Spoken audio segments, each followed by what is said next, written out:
بسم اللہ نحمدہ ونصلی علی رسولہ الکریم اما بعد فاعوذ باللہ من الشیطان الرجیم بسم اللہ الرحمن الرحیم وقال اللہ تعالی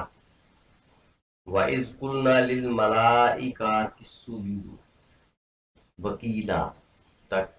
سورۃ الاسراء 61 آیت سے 65 تک۔ اور جب ہم نے فرشتوں سے کہا کہ آدم کو سجدہ کرو تو انہوں نے سجدہ کیا مگر ابلیس نے سجدہ نہیں کیا۔ اس نے کہا کیا میں اس آدم کو سجدہ کروں جس کو تو نے مٹی سے پیدا کیا ہے؟ پھر ابلیس نے کہا اچھا دیکھ لے، تو نے اس کو مجھ پر بزرگی تو دے دی، اگر مجھے بھی قیامت تک تو نے ڈھیل دے دی تو میں ضرور اس کی اولاد کی جڑ کاٹ ڈالوں گا، تباہ کر دوں گا، مگر تھوڑے لوگ مجھ سے بچ سکیں گے۔ اللہ تعالیٰ نے فرمایا پس ان میں سے جس نے تیری پیروی کی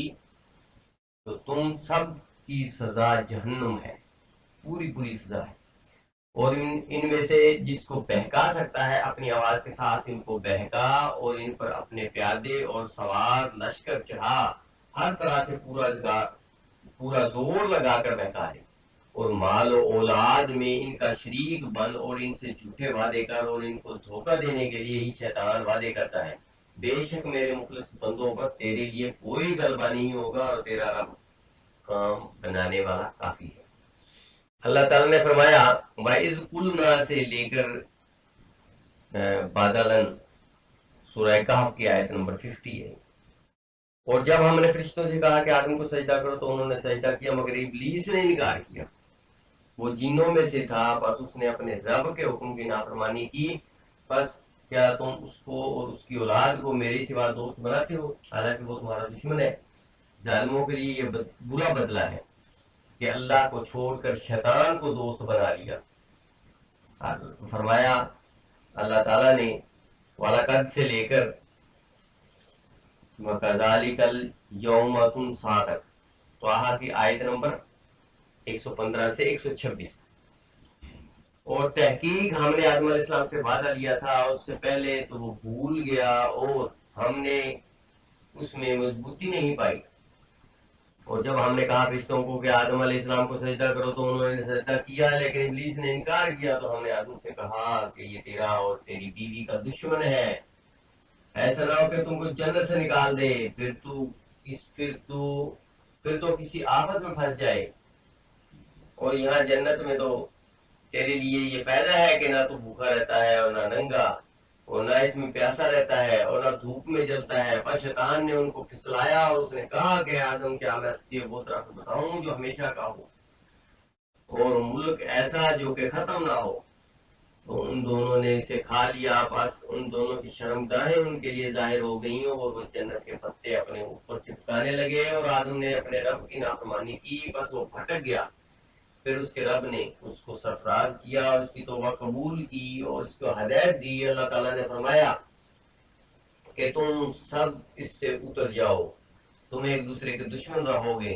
پھر اگر تمہارے پاس میری طرف سے ہدایت آئے، بس جس نے میری ہدایت کی پیروی کی وہ گمراہ ہوگا، گمراہ نہیں ہوگا اور تکلیف نہیں پائے گا، اور جس نے میرے ذکر سے منہ پھیر لیا تو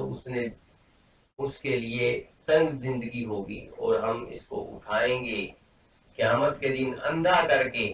وہ کہے گا کہ اے میرے رب تو نے مجھے اندھا کر کے کیوں اٹھایا، حالانکہ میں دیکھنے والا تھا۔ اللہ تعالیٰ فرمائے گا کہ اسی طرح تیرے پاس ہماری آیات آئیں تو تو نے ان کو بھلا دیا تھا،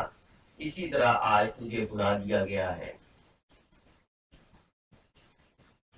قُلْ هُوَ نَبَأٌ سے بعد حین تک، سورہ سعاد کی آیت نمبر 67 سے 88 تک۔ اس کا ترجمہ آپ کے ساتھ شیئر کرتے ہیں۔ آپ سب فرما دیں کہ وہ ایک بڑی خبر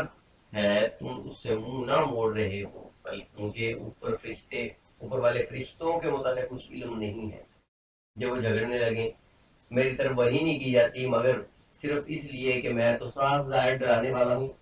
جب آپ کے رب نے فرشتوں سے فرمایا کہ میں مٹی سے ایک انسان بنانے والا ہوں، بس جب میں اس کو پورے طور پر تیار کر لوں اور اس میں روح پھونک تو اس کے لیے سجدے میں گر جانا۔ بس تمام فرشتوں نے سجدہ کیا لیکن ابلیس نے تکبر کیا اور وہ کافروں میں سے۔ اللہ تعالیٰ نے فرمایا ابلیس تجھے کس چیز نے روکا کہ تو اس آدم کے لیے سجدے میں گرے جس کو میں نے اپنے دونوں ہاتھوں سے بنایا؟ کیا تو نے تکبر کیا ہے یا تو بلند مرتبہ والوں سے ہے؟ ابلیس نے کہا کہ میں اس سے بہتر ہوں، مجھے تو نے آگ سے پیدا کیا اور اس کو انہیں مٹی سے بنایا۔ اللہ تعالیٰ نے فرمایا کہ اب تو اس جنت سے نکل جا کیونکہ تو میری درگاہ سے راندا گیا ہے اور تجھ پر میری لعنت ہے قیامت کے دن تک۔ ابلیس نے کہا کہ اے رب میرے اس دن تک مجھے ڈھیل دے جس دن کے لوگ اٹھائے جائیں گے۔ اللہ تعالیٰ نے فرمایا کہ تو معلوم دن تک مہلت دیے گئے لوگوں میں سے ہے۔ ابلیس نے کہا کہ اب مجھے تیری عزت کی قسم ہے کہ میں ان سب کو ضرور گمراہ کروں گا، لیکن ان میں سے تیرے مخلص بندے کہ وہ میرے بہکاوے میں نہیں آئیں گے۔ اللہ تعالیٰ نے فرمایا کہ یہ بات سچ ہے اور میں سچ بات ہی کہتا ہوں کہ میں تجھ سے اور تیری پیروی کرنے والوں لوگوں سے جہنم کو بھر دوں گا۔ آپ فرما دیں کہ میں اس پر آپ لوگوں سے کوئی اجرت نہیں مانگتا اور نہ میں تکلف کرنے والوں میں سے ہوں کہ کوئی بات اپنی طرف سے بنا لوں، کہ تو تمام جہان والوں کے لیے ایک نصیحت ہے اور کچھ مدت بعد تمہیں اس حقیقت کی ضرور معلوم ہو جائے۔ قرآن کے مذکورہ متفرق مقامات پر حضرت آدم علیہ السلام کی پیدائش کا تذکرہ ہوا ہے اپنی تفسیر میں، جو تفسیر ابن کثیر کے نام سے مشہور ہے۔ ان آیات کو متعلق تفصیلی بحث کی ہے اور اس جگہ اس مفہوم و مقصود کا ذکر کیا ہے جس پر متنزل آیات دلالت کرتی ہیں۔ رسول اکرم صلی اللہ علیہ وسلم سے مربی ان حدیث کو نقل کریں گے جو کہ اس قصہ سے تعلق رکھتی ہیں، اور اللہ تعالیٰ ہی میری اس معاملہ میں مدد فرمانے والا ہے۔ اللہ تعالیٰ نے فرشتوں کو مخاطب کرتے ہوئے خبر دیا آگاہ کیا کہ میں آدم کو اس کی اولاد کو پیدا کرنے والا ہوں جو ایک دوسرے کے بعد جانشین و خلیفہ بنیں گے، اور اس کا تذکرہ سورہ انعام میں اس طرح فرمایا ہے۔ اللہ تعالیٰ وہ ذات ہے کہ جس نے تم کو زمین میں خلیفہ بنایا ہے، اور دوسری جگہ ارشاد فرمایا گیا ہے وہ تم کو زمین میں خلیفہ بناتا ہے، خلیفے بناتا ہے۔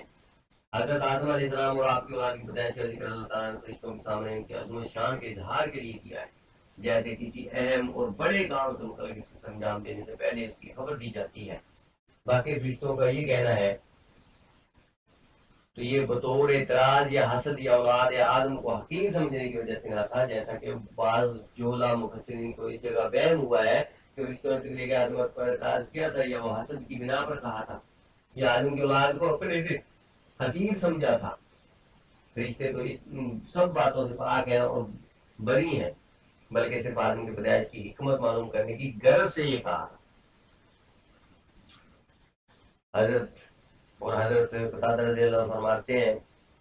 کہ چونکہ بنی آدم سے پہلے جنات آباد تھے اور انہوں نے زمین میں خون ریزی اور فساد کیا تھا اور فرشتوں کو یہ معلوم تھا، اسی لیے انہوں نے خون خرابہ کی بات کہی تھی۔ اور حضرت عبداللہ بن عمر فرماتے ہیں کہ جنات کی قوم حضرت آدم علیہ السلام سے 2000 برس پہلے زمین میں آباد تھی اور انہوں نے قتل و غارت کا بازار گرم کیا تھا، تو اللہ تعالیٰ نے ان کی سرکوبی کے لیے فرشتوں کی ایک جماعت کو بھیجا تھا، تو فرشتوں نے ان کو سمندر اور جزیروں کی طرف بھگا دیا۔ اور حضرت ابن عباس رضی اللہ عنہ بھی یہی فرماتے ہیں، اور حضرت حسن فرماتے ہیں کہ فرشتوں کو اس بات کا الہام ہوا تھا، اور بات کی رائے یہ ہے کہ انہوں نے لوح محفوظ سے معلوم کر دیا تھا، اور ایک رائے یہ ہے کہ ہاروت و ماروت نے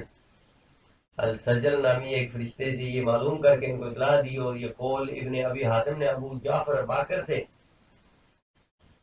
ذکر کیا ہے کہ اور یہ بھی کہا گیا ہے کہ فرشتوں نے یہ بات اس لیے کی تھی کہ ان کو معلوم تھا کہ مٹی سے پیدا کردہ عام طور پر اسی کیفیت و حالت میں ہوتا ہے۔ اگر بنی آدم کو پیدا کرنے کا مقصد یہ ہے کہ یہ تیری عبادت کریں گے تو ہم دن رات مسلسل آپ کی بات میں منصوب ہیں،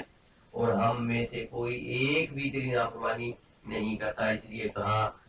کہ وَنُسَبِّحُ بِحَمْدِكَ وَنُقَدِّسُ لَكَ۔ سورہ بقرہ میں تو اللہ نے ان سب کے جواب میں ارشاد فرمایا، یعنی ان کے پیدا کرنے کی حکمت اور مصلحت مجھے معلوم ہے، تم اس سے بے خبر ہو، اور وہ حکمت یہ تھی کہ میں ان میں انبیاء و رسل علیہ السلام صدیقین و شہداء و صالحین پیدا ہوں گی۔